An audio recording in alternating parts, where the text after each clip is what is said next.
12.10 विद्युत चुम्बकीय प्रेरण इलेक्ट्रोमैग्नेटिक इंडक्शन।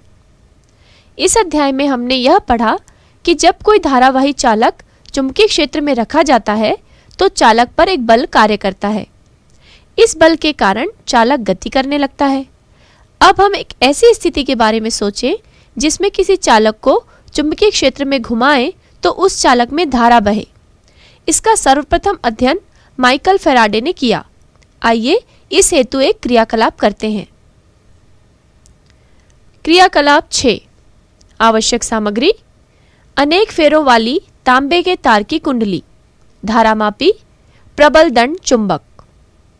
विधि: पहला, अनेक फेरों वाली तार की एक कुंडली PQ लीजिए।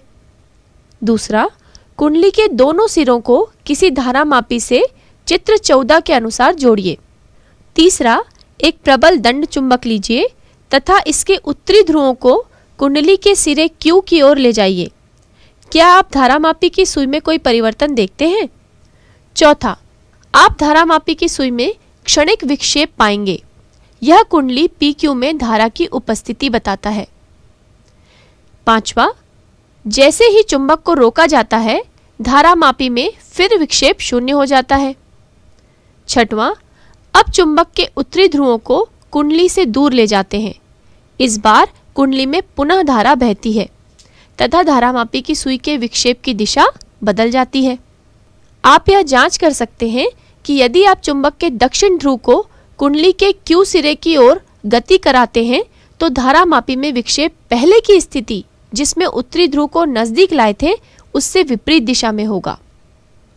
इस क्रियाकलाप से स्पष्ट है कि जब चुंबक और कुंडली दोनों में से किसी भी एक को गति कराया जाए तो परिपथ में धारा बहती है जिसे प्रेरित धारा कहते हैं तथा इस घटना को विद्युत चुम्बकीय प्रेरण कहते हैं।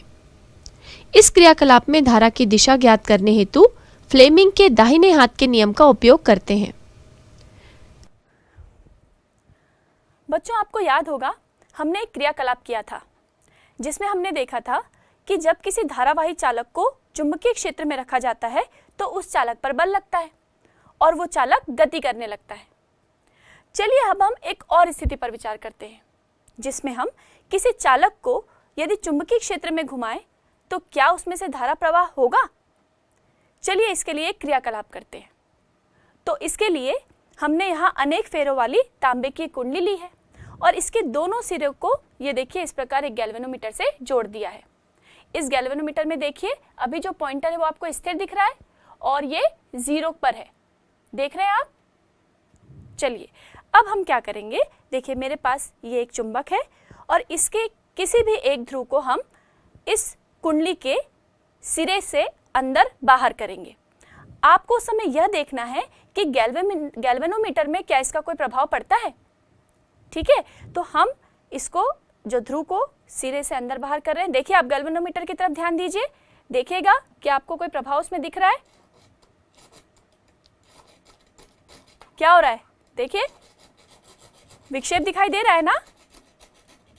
देखिए अब ये प्रक्रिया मैंने रोक दी। अब देखिए ये फिर से स्थिर हो गया। फिर से एक बार और करते हैं, देखिएगा ध्यान से, विक्षेप दिखाई दे रहा है। तो बच्चों ये क्यों हुआ? क्योंकि विद्युत धारा उत्पन्न हुई। और विद्युत धारा कैसे उत्पन्न हुई? हम जानते हैं कि चुंबक के जो ध्रुव हैं इनसे चुंबकीय बल रेखाएं निकलती हैं और जब हम इसे कुंडली के सिरे से अंदर बाहर कर रहे थे तो चुंबकीय बल रेखाओं की जो संख्या है जो कि इस कुंडली से गुजर रही थी उनमें क्या हो रहा था? परिवर्तन हो रहा था। जब हम इस ध्रुव को कुंडली के पास ले जा रहे थे तो इससे निकलने वाली चुंबकीय बल रेखाएं जो कुंडली से गुजर रही हैं वो अधिक हो रही थी और जब हम दूर ले जा रहे हैं तो गुजरने वाली चुंबकीय बल रेखाओं की संख्या कम हो रही थी, जिसके कारण विद्युत धारा उत्पन्न हुई जो आपको गैल्वेनोमीटर में विक्षेप की तरह दिखाई दे रही थी। और ये जो धारा होती है ये प्रेरित धारा होती है। बच्चों हमने एक और क्रियाकलाप किया था जिसमें हमने कुंडली को गति कराई थी। तो यदि कुंडली गति करे या चुंबक गति करे, दोनों ही स्थितियों में धारा उत्पन्न होती है और वो होती है प्रेरित धारा और इस घटना को हम कहते हैं विद्युत चुम्बकीय प्रेरण।